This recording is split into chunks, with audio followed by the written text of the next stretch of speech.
It's like, we're ready. Okay, here we go. Well, hello, everybody. I'm Zachary Steele, obviously the author of Weight of Ashes. It's a book that I'm extraordinarily proud of. Not one I had even intended to write. Sort of tripped over it, and there it was. But I'm extremely proud of it. It was easily the most emotionally difficult thing I have ever written before. I there's a lot about it that is deeply personal to me, and not the events of the story, but more of the context and even the setting of it being in the late 80s when I was in my teenage years. And so there was something special about that time for me, and hence the reason why the book is laced with pop culture from that time. And I had a good bit of fun going down that road and revisiting a lot of the things that were important to me as a kid, whether it was music or TV or movies or even, food, because that shows up too. But I'm extremely honored to be here. I'm extremely honored to be a story plant author, and working with Lou and his team has been a pure joy. And I look forward to having a great conversation tonight. So this will be the first time I've had a conversation about this book in a book club setting. It's very exciting. I mean, people who have read the book and want to discuss it in that context, I don't have to dance around spoilers, hopefully. So please fire away. I am ready to go.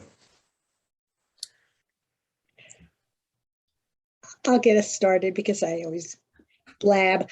When I was reading it, I kept having this thought, I'm a fellow story plant author, and having been a writer for years, they're always telling us you should have to have like some sort of cell line or tagline or something. And I kept thinking, Stand By Me meets Deliverance. I'm wondering if you had any thoughts like that while you were writing the book. I will counter that with Stand By Me meets Pet Sematary, which are both Stephen King stories, okay, but also work because on one you've got a story of kids going to find, a thing, and then on the other one you have the supernatural element, and I wanted the reader to see the world through Mark's perspective and not really know for sure what they were going to get when they got there. I think actually one of the greatest bits of feedback I got was somebody who was very disappointed that it wasn't more Pet Sematary than it was Stand By Me, and that's great because they went into it expecting it to be that, and believed it enough to get all the way to the end before they realized, oh, that's not what this is at all. Well, I guess I thought when Deliverance really hit me was the scene in the river. Mm-hmm. When that just I started flashing on the movie. So on the canoe in the river, yeah, I remember that well. A little bit short on banjo playing weirdos, but but definitely on that scene, I can see that. But Zach, what elements of your life show up in The Weight of Ashes?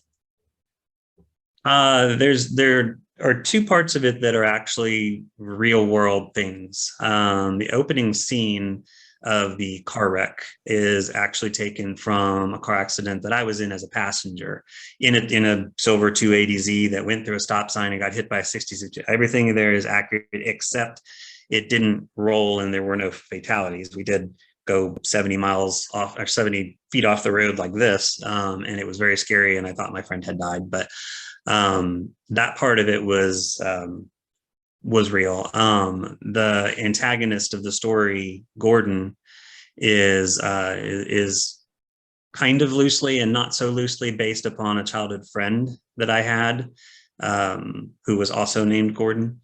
And I did not have friends when I was a kid. It does not show as well now, but I was an awkward and shy kid who was more likely to run out of a room than say hello to somebody. And obviously I have grown out of that. But I had exactly one friend, and his name was Gordon, and his parents owned a motel of all things, and his room was sort of off the office, but like where the rooms started. And I would go stay over there. That was the one place I went out of my home.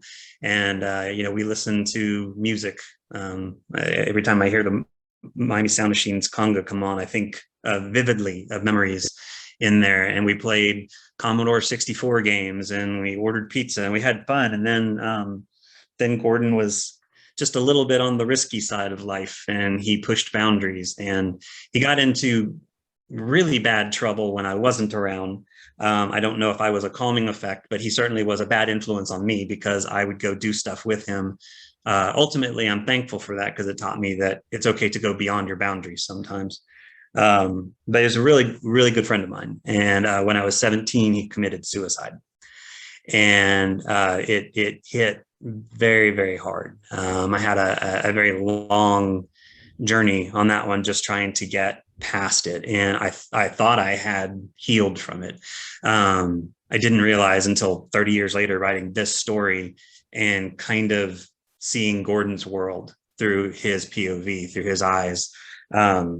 This character is way more trouble than my Gordon ever was, but just the difficulties of his life that created who he was, that made his motivations much more, I don't want to say dark, but troubled. I don't know. I guess I began to understand things about him that I never bothered to think about when I was younger, and I realized that I had never actually gotten past anger in my grief. And writing this book was very cathartic in that sense, because this very real world thing that happened to me, that all of that grief was still sort of fueling the story, was resolved in this. And I actually went on a trip to Florida to his grave after I wrote this book for the first time in 20 years. And it was truly a great experience for me. Where did you come up with the idea for the witch on Spook Hill? Did you all like the witch on Spook Hill? Yeah. It's interesting because I wanted to have a character that, because we're going to get there. I didn't want it to just be this story about the witch on Spook Hill and then there's no payoff for it. And Mark needed this, whatever the result was, he needed this for his grief journey. And I kept a very vivid image of Kathy Bates in my head as I was writing this, because I felt like that was the kind of, character that I wanted for it. But I wanted her to sort of, even though Mark had these big dreams about resurrecting his brother, I wanted her to be that trigger point, that tipping point where, his journey to resurrect his brother has to end, but it has to put him in a position where when he walks out of that door, he's really walking into a new world for the first time. And so the only way I could think to do that was to have somebody who had a shared experience, and having this character that had holed herself up on a mountain, a small hill, in a cabin, and hidden behind this image that was created around her, and actually tried to encourage it, just to get away from the grief that she felt over losing her own son, felt to me to be the perfect marriage of the two characters. And somebody who was so far removed from it that could speak not only just as the survivor of this, but as a former grief counselor herself, not being able to handle grief. It just seemed like that was the right place, and the right character. I'd like to ask you a process question, because you and I actually have not discussed this. Okay. The great literary trick here is that the reader really does believe that the reader is reading a fantasy novel until very, very late in the novel. And, in sort of, M. Night Shyamalan fashion, you manage to make it such that when you go back and read the novel again, all of the clues are there, but you never pick up on them the first time. Yeah. How hard was that to do, first of all? And what did you have to what level, what kind of control did you have to put on yourself in order to make that work for a reader? Well, it's actually, I'm glad that you compare it to that. Like I was thinking of Sixth Sense a lot when I was writing this, because that was really like for me, the first profound experience of watching a movie where I had no idea what was going on. I had ideas, but I had no idea what was really going on until you get to the end, and then the first thing you want to do is go back and watch it again so that you can say, okay, how did I miss this? And where did those tricks come in? So I wanted to have them in there very subtly, so that they would be very visible when you were kind of revisiting or rethinking about it, or thinking about it after you had finished. I mean, I will admit that I didn't have all of it in place until going through edits, myself, because I wanted to make sure that there was just enough throughout where you kind of got it. I mean, I still kind of believe that most people go into reading this book very much believing that he's not going to get what he wants out of it. And so therefore, maybe you already have this preconditioned way of seeing it, and would almost be disappointed if he was able to be resurrected. I know I would have been, but I wanted to make sure that since you're seeing the world through the eyes of a 13-year-old boy, that no 13-year-old is going to see everything that's around them. They're going to be very singularly focused on what they want and where they're going, and they're going to miss everything, even if they trip over something along the way. And so I would say it was a little mix of planning and editing. Well, it's also a challenging literary trick to do something where, you're right, most readers would, I would imagine that most people heard about The Witch and thought, this is ridiculous. Except that there was enough of a possibility that it was a fantasy novel, that there was a possibility that it could have happened. But it's a real challenge, and the other writers in this group be interested in their thoughts also. It's a real challenge to resolve something in the way that the reader expected you to resolve it, and still completely surprise them. Yeah, and if I achieved that, then yay. So I totally do. Yeah, because no, I mean, you look at a story like this, and there's really there's only one of two possibilities, that you're going to go into it with. One, he's going to get there and find out that he can't resurrect his brother, or two, he's going to get there and find out that he can. Short of he doesn't get there at all. Again, but that's a payoff problem. But yeah, so I don't know. I think being able to, there was the scene where he shows up on the porch and finally gets there, and I think I had led into that with like a panic attack and some building resistance, because I think he knew what he was going to learn when he got there. And you have all this emotional weight that he's been carrying, and it's been building and building and building. And I tried very hard to make sure that it showed in the story, so that when he gets to that door, and this was one of the first two scenes that popped in my head, when he gets to that door and she finally answers, he can't speak. The only thing he can do is break down. And it's still hard. It's still hard to think about that. But yeah, I mean, I think that, to me, getting to that point, and even to the scene with Gordon that resolves his storyline, I felt like those were the two kind of tricks I had left in the bag.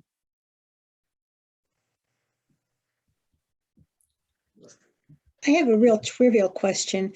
Why did you call the kind of clubhouse shack that they built in the woods the mall? Because as I was reading it, when they first started talking about going to the mall, I was thinking, oh, these are teenage kids, and I grew up in the suburbs. You went to the mall to hang out. Is that some kind of local expression or something? No, it was, I mean, these are four kids, and I have this tendency to want to do this. Because I was one of them. I had these four kids who were very, they're loners, they're oddballs in their own way. They would be alone if not for themselves. And so they're not the going to the mall type, they're not going to go hang out with other kids or be social or be where other kids are in general. And I wanted them to have a secret hideaway and to give it a name that other people would think of something else. So like if they're at school saying they want to go to the mall, they're talking in code, and other kids would be like, yeah, go to the mall. Yeah, kind of cool thing. But for them, it was like, we're going to our hideaway. And then, you know, the Twin Pines Mall, for those of you who have not immersed yourself in the films, is a Back to the Future reference, and which I think I had stated in there, but yeah, I wanted to have something that was a code for them. Yeah. I never really thought that that the ashes were going to be transformed into a live person. I wanted to believe it, but never really did believe that as I was reading the book. But the inclusion of Zippy really made me wonder all the way through. There was something about Zippy that just made me want to believe. And is that what you were thinking when you put Zippy in there? I think that's definitely one of those little clues that Lou's referring to, because you know, Mitch. First of all, the scenes, you know, with Mitch were there to really build out, one, how important Mitch was to Mark and why this journey was necessary for him, but also because I wanted to be able to show how much Mitch loved him. And so being able to do the very terrible scene of the ball field with Zippy and the baseball and Mark's sadness and everything, but Mitch be one of those type of people that's jumping into action, like, okay, I have an idea, you know, I'm going to resolve this for you. And then show up with a box that had a bunny in it that was exactly the same. I needed that to be something that for a reader like you, that would be just enough doubt, or even, as you phrased it, give you just enough reason to want to believe that this could happen. Because I mean, you know, the ashes are necessary, because obviously he's not going to go grave rob body and carry it up there, but also because that lent to the sort of ludicrous idea of being able to resurrect somebody from ashes. But yeah, Zippy was there just to reinforce Mitch and Mark's relationship, and also to build on that question. I was really sad when it turned out that Zippy really did die.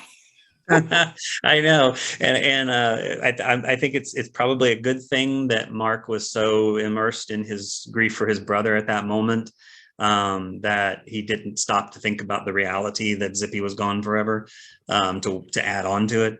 But I mean, I don't think he would have in that moment. But yeah, it was. I didn't intend to kill a rabbit. That was not intentional. I was okay. So in one of the original concepts of this story, there was something that happened to me in my real life that I was going to use the rabbit for, but there was no way it was going to work in the story. I had, this is after Gordon, I had moved into Georgia. I was living in Florida when I knew Gordon, but I finished up high school in Georgia, and I had actually made a couple friends there. And it was rural Georgia. And so we would go out into the woods a lot. This is, you know, that story life. But we had a couple BB guns, and my friends were like, hey, let's go hunting things with BB guns. And, you know, little pacifist me is like, yeah, it's a great idea. I'm not shooting anything. And so we go out there, and I've got a gun, and my other two friends have their BB gun, and we got split up. And I got split up from the two of them. And then in this like clearing, there's like just a little bit of like dead grass around me, and, you know, weeds and stuff built up. So it's like almost a circle, like a little alien crop landing kind of thing. And a bunch of trees and a creek running through there. And I just hear them yell rabbit. And I hear them running my way. And from out of the woods, this little brown and white rabbit came just blitzed just right out of the tree straight toward me. And of course, I'm sitting there holding my gun, and I'm not moving at all. The thing runs straight up to me. It stops at my feet, and I swear to you, it looked up at me and then ran. And when my friends got there, I had kind of discharged my gun in the air, and I told them that I tried, and it just got away. But that was where I was going to start with it. So when I got to the ball field thing and I realized that the whole story wasn't going to work, I honestly, in that moment of writing it, that was the first time I knew that Gordon was going to throw a ball at a bunny. I didn't know that was going to happen. I didn't like it.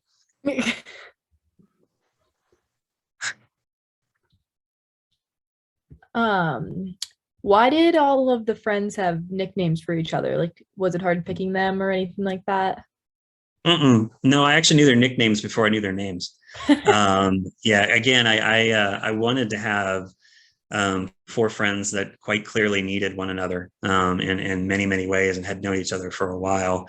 And I just felt there's a familiarity. I mean, I grew up, I played a lot of Little League, and though I wasn't friends with everybody, and you always had a nickname or you called them by their last name or something like that. It was very informal, and yet, you felt like you were part of something. And so I wanted to kind of capture that with these four kids. And so Murph was easy because I needed his last name to be the same as the baseball player Dale Murphy, so that I could A, put in my favorite baseball player Dale Murphy, and B, have the story about how Mitch had convinced him that that was their father.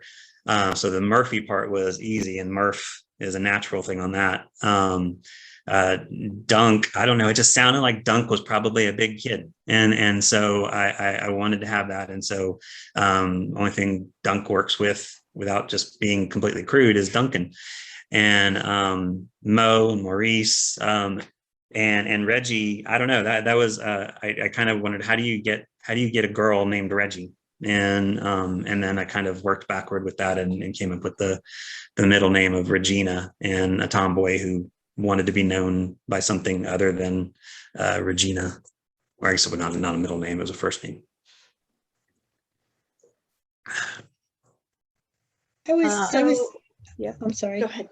No, go ahead. I was just going to say, I was intrigued by the relationship between Mark's mother and the police officer, which you just glance off. I mean, it's not a central issue in the book, and I was wondering whether it should be.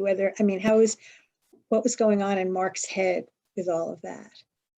He seems surprised when he goes into the bedroom to get the ashes. And a quick aside, I thought that was the best title of a book. I mean, I love the title, but The Weight of Ashes. Yeah, it's it has but, a double meaning, and I love that. But yeah. But anyway, he goes in to get the ashes, and he sees this policeman in his mother's bed, and I kept wondering, how is that resonating with him? He's a kid in the throes of early puberty, and I don't know where his father is. And yeah, I mean, I think that being the first time that something like that had happened was probably, it should have been a very jarring thing for him, if not for the fact that he was trying to steal his brother's ashes to take him secretly up to have a witch resurrect him.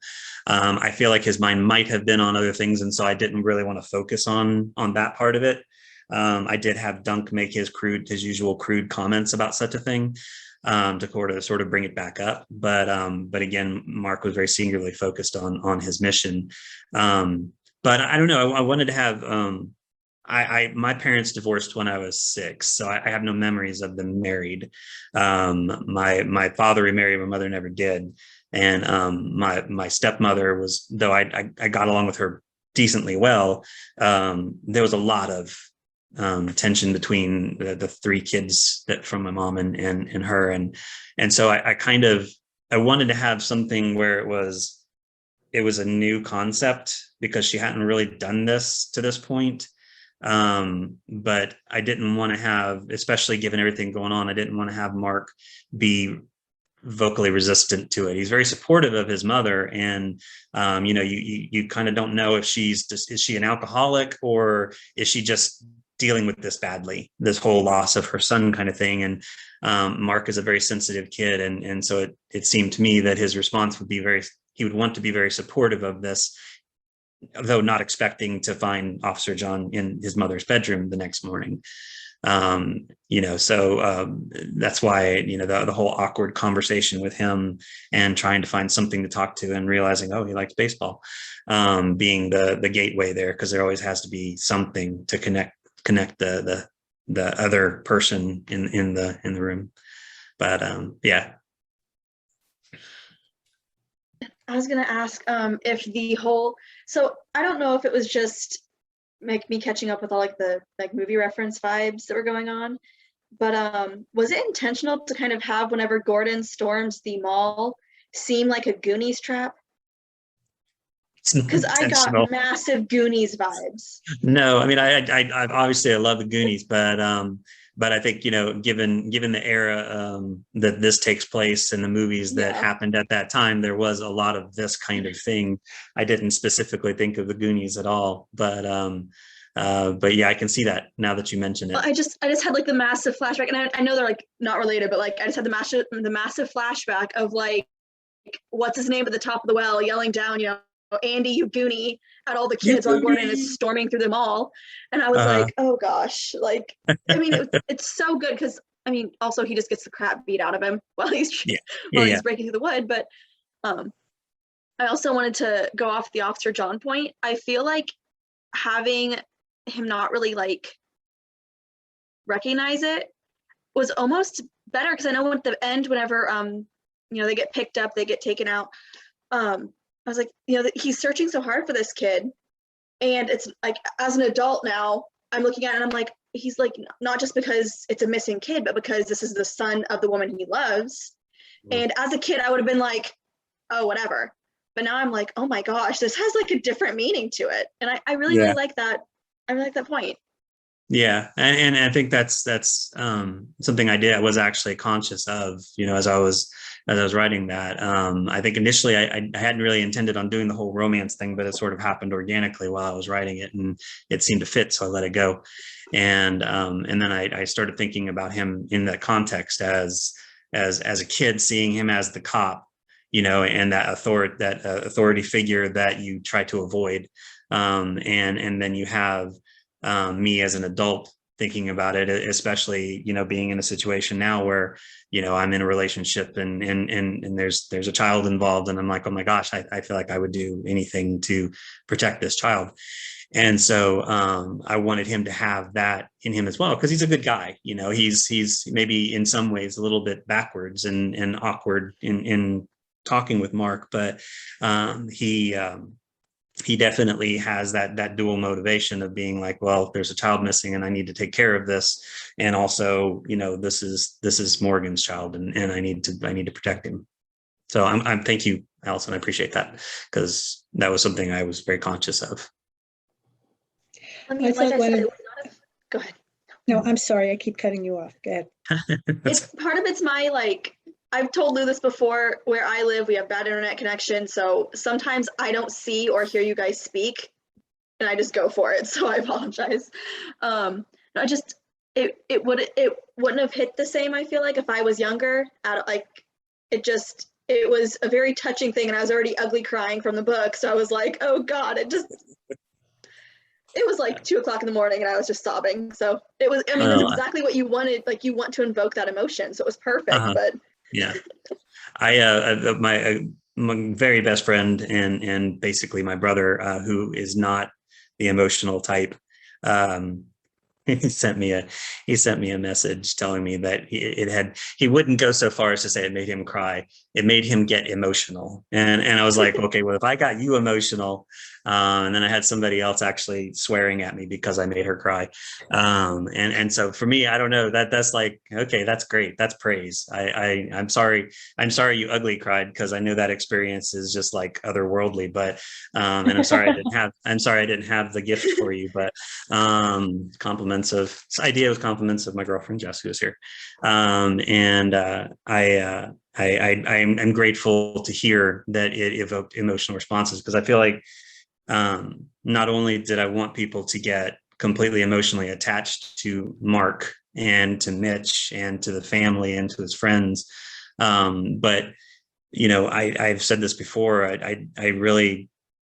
I'm sure you could come up with other things, but I really feel like the one thing that we as human beings have in common is that we have all experienced grief, and we have suffered loss, whether it's a thing or a person that has completely made a part of us just vanish, that part that was connected to that. And so I felt like if I could create a story that spoke to those journeys, that it should naturally evoke that emotional response. Because like I said, it's still, I mean, I wrote the thing and it still does in me as I was, just even talking about it. So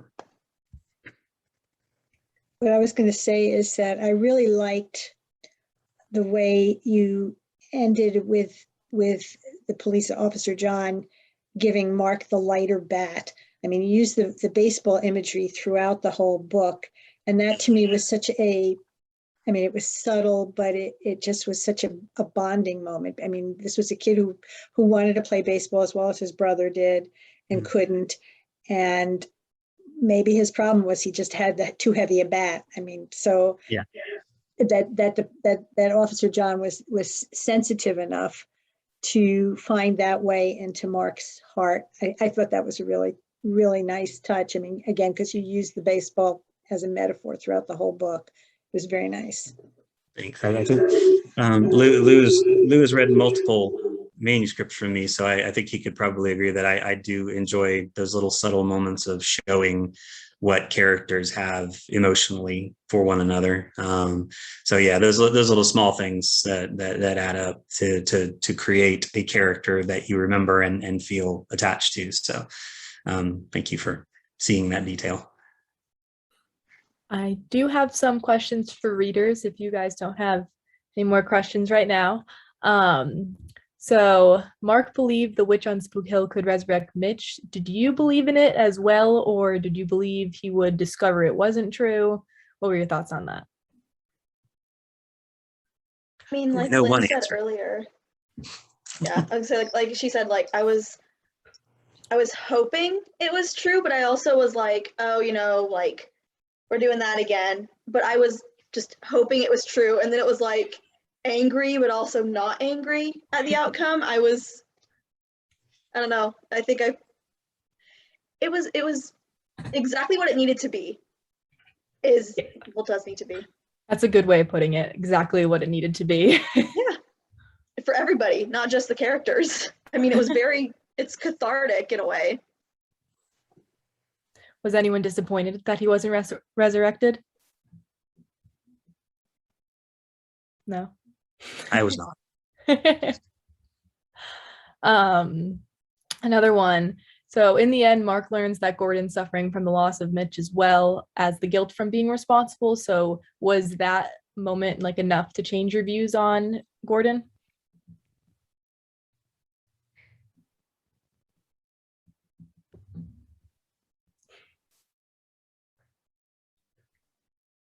If you don't want to speak, you could type. Yeah.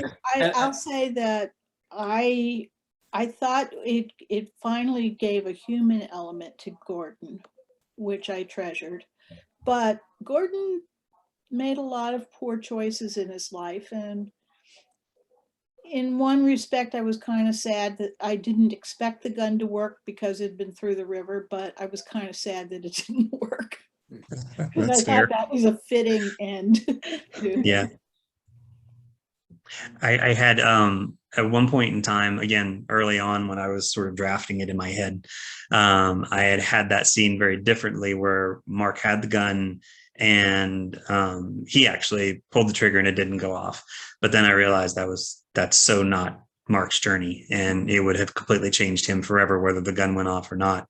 And then I knew the gun wasn't going to go off for the same reason. It's like I had been submerged in the creek. So, it's not going to fire. But I mean, the kids aren't going to know that. But I wanted him to have, even if you leave it hating him, I wanted it to have some moment of redemption for him and being able to see that he too was suffering, even though he's a completely crap human being making bad decisions. He was suffering from the guilt of everything that he had caused, in killing Mitch, who was a brother to him as well. And I think also because there was part of me that would like to have had my Gordon's gun not go off either. But he paying for his crimes and everything. Certainly not going to be living out amongst people. But yeah. Anyway, I don't need you to like Gordon. I just wanted him to have a chance to maybe have redemption somewhere down the line. Another question is, was the ending of the book what you expected, or did that expectation change as you read it until he opened the door at the witch's house?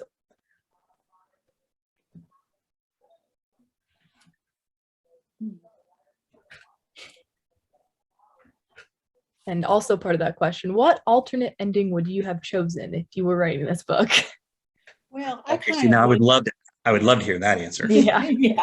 yeah. I like the ending. I like how you handled it. I thought there were enough clues that, I mean, you'd already pretty much set up, because you'd had a scene where Mark made the observation that when Zippy first came home after being resurrected, he didn't really act like Zippy.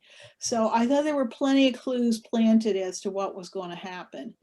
Having said that, I wouldn't have minded if it was a fantasy and I was just dead curious as to how you resurrect, was it going to be a Phoenix story that you could resurrect Mark, Mitch from the ashes or not?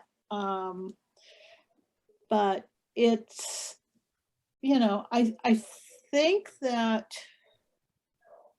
like I says, to me, I really appreciated her personality, how you painted her. That to me was the most surprising thing about it, was how much I liked her after all said and done. And I didn't, like I says, I didn't really expect any other ending. To me, the surprise ending was that Gordon caught up with them one more time. And to me, that was the big surprise. I was pretty sure that he was just going to be bleeding out in the woods, and hopefully the kids would say something to Officer John before, to pick up the body, if that's what the situation was. Mhm. I felt kind of bad that it ended with them finishing the destruction of the mall. I mean, the mall had been damaged, but it was something that Mitch had helped to build, and it was such an important thing to Mark. And I can see it as a way of his moving on with his life and really saying goodbye to his brother, but it did sort of break my heart. Once I figured out that the mall was not a big shopping center, but it was actually this cool little cabin. I don't know that if I were writing the book, I don't know if I would have had them, tear down the rest of the mall. The thing about the mall is one of just pieces as his journey goes along that he loses. So it's just a little bit of Mitch dies here and a little bit of Mitch dies here. You've got the mall, you've got the rabbit, Zippy, whatever, running off after the mall falls down. You've got the bat, these little things as you go through. So by the time he gets there, he's already lost even more of his brother than he started off with. And I don't know. I thought about rebuilding the mall, but then I also thought, in that sort of ashes concept of the book, that it might be better to have them burning it in the end and turning it to ash, just as a sort of reflection of his acceptance, even if he's still suffering from it and will for the rest of his life. But that they could rebuild something else and make it their own thing.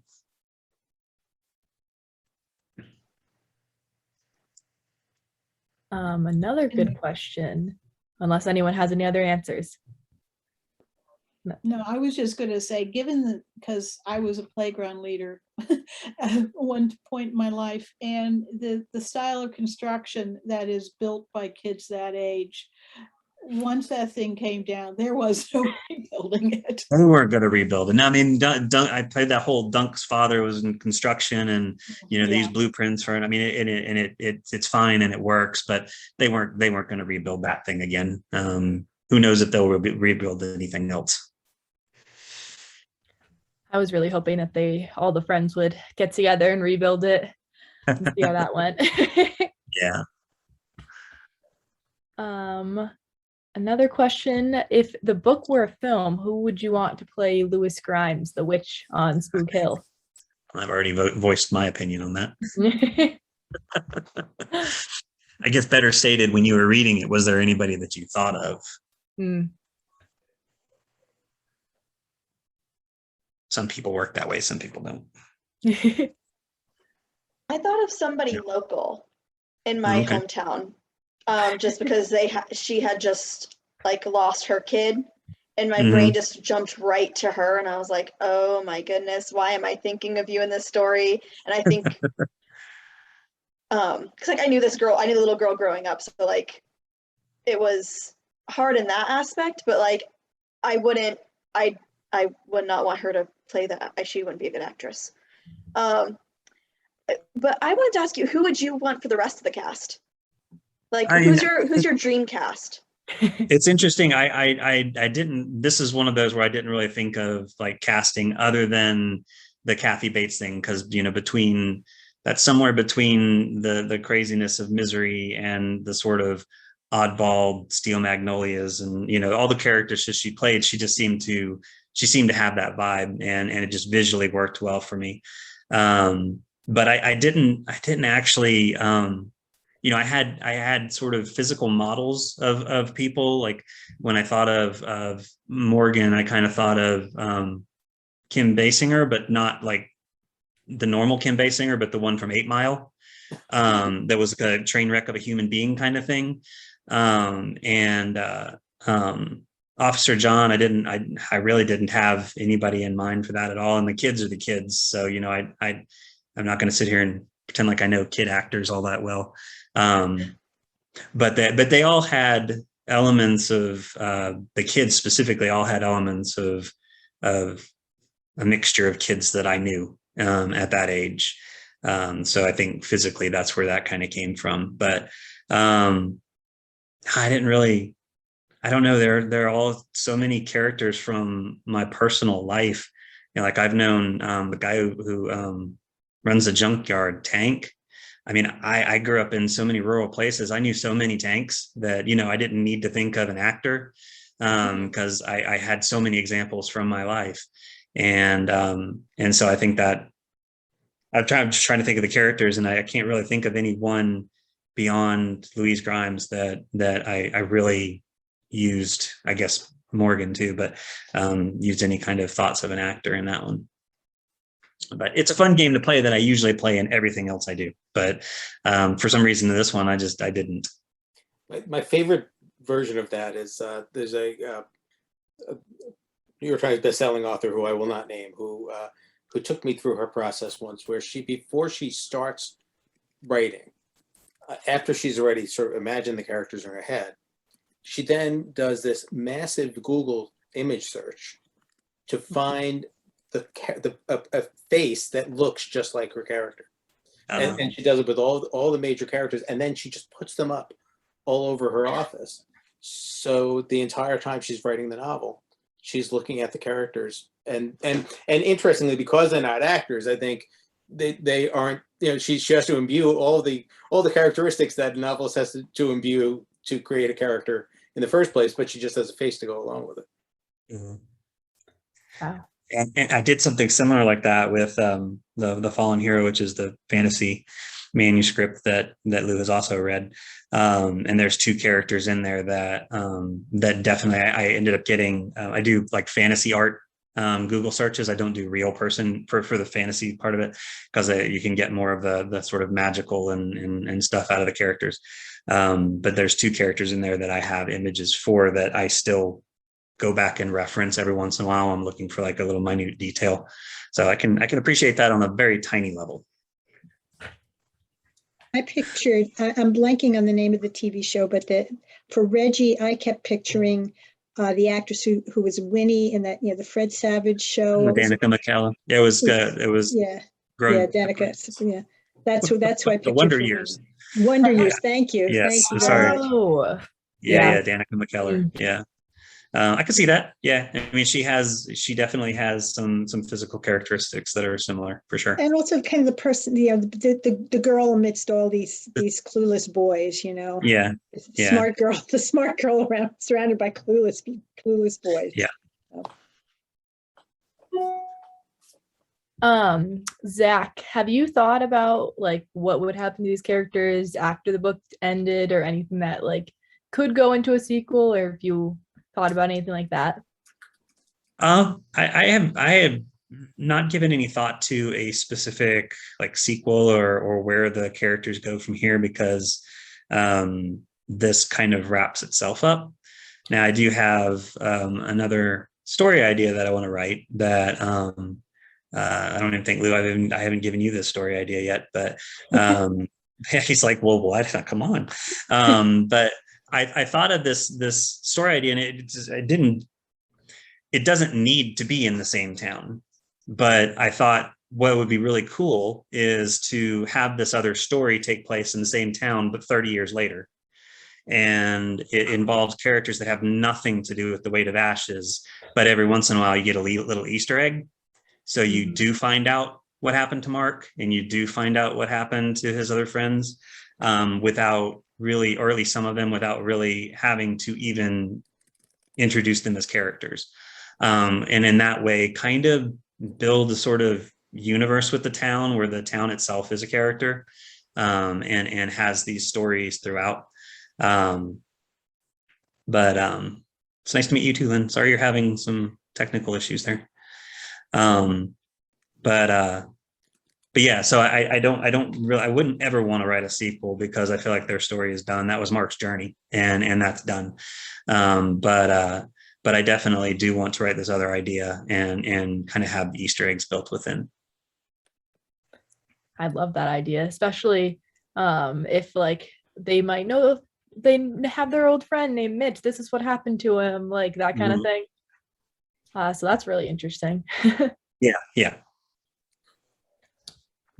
And we'll find out if Mark and Reggie do end up together forever. Oh yeah. See, I think I need an answer for that. Yes, it's interesting. It's interesting because there's part of me that doesn't want the answer to that, because we're talking about 13-year-old kids, and the inevitability of 13-year-old kids is not that they're going to get married, though that does happen. Especially when you're dealing with small towns and people who never leave. So I don't even have an answer to that, so I don't know. But yeah, there's part of me that would love to know, and another part of me that feels like it might ruin everything if I know that answer. I mean, then you have the option of kids that I live in a small town, so like all of my classmates have been dating since they were 12 and 13 years old, and they're all married, and half of them are now divorced from their 13-year-old sweethearts. So there's that part too. There was that part too. I was like, well, what happens if they do get married and they become a statistic like all the people I knew growing up? Because I mean, the same thing. This town in Florida, or even the town in Georgia that I finished up high school, both very rural areas, and for the people who didn't leave, man, there were some lifelong connections that lasted 10 years. And then next thing you know, they're in their early 20s and they've got 3 kids and they're divorced. And it's like, I don't want that for these two. Yeah, that's the sad side of the story. Literally half my classmates. So it's very like, you don't want them to be a statistic, but also like you said, you don't know if you want the 13-year-olds that stay together and get married. But I can envision a situation. Yeah, I can envision a situation where they're the type of couple that, they had this friendship, and then they started the dating thing, and they dated for a while, and then they didn't, and then maybe they dated again, and then they didn't, and then they were apart a long time, and then at 17 or 18, when they're starting to have more mature vision, or even 20, when they're having a more mature vision about life, maybe after college or something, they're like, let's try this again. I could see that. Because I don't see her as the type that's going to just, never leave that town, even if it's just to go to school and come back. Yeah, she very much did not seem like she wanted to be pinned down in that town forever. No, and she probably would want to get as far away from her father as she possibly could, as quickly as she possibly could. And I think that for kids who are in that situation, if they don't have anywhere else to go, when they get out of high school, they want to go to college and go far away because they just want to be away from that person. And I think she would be that kid. Yeah. Of course, there's they were circling back to the Wonder Years. I thought they managed that relationship brilliantly in the finale. I don't want to. It's been so long. I don't even remember how it ended. It's actually, I just thinking about it gets to me because it was just so perfectly done, and a surprise that comes in the last 30 seconds of the last episode of the show. Yeah, I'll have to go back and watch it. I mean, obviously, I was a fan of it because I referenced it in the book, but but I don't remember. Don't remember. So now I'm curious. I'll have to go back and watch Yeah, that. just watch the last episode because it is kind of an amazing. It's one of Yeah. the great finales. Did Cool. anyone else have any questions for Zach or any comments? Yeah, we've got to let Zach go soon because his team is getting ready to take the field, and we certainly Yeah, I don't know. miss a I second. don't want to hold up for that. I will be more than happy to have conversations about the book if it means, running into the World Series. That's fine. But I mean, I am grateful for, everybody who was here and read the book. And, certainly I'm going to say on behalf of myself and other authors and I assume, I don't know how many of us here are authors, but I know Barbara had mentioned she was, but, reviews are great for authors on Amazon and Goodreads. So I would ask for reviews if you have them, if you have the time. Smash that like button, except actually write a review. or even the ratings, because now, I mean, you can just put a star rating in there. If you don't have thoughts on it, but it's the kind of stuff that helps books sell. So, but but I mean, I'm grateful to be part of this. Thank you to Lou and Elizabeth and Allison, whatever role you played in this whole thing, other than reading the book.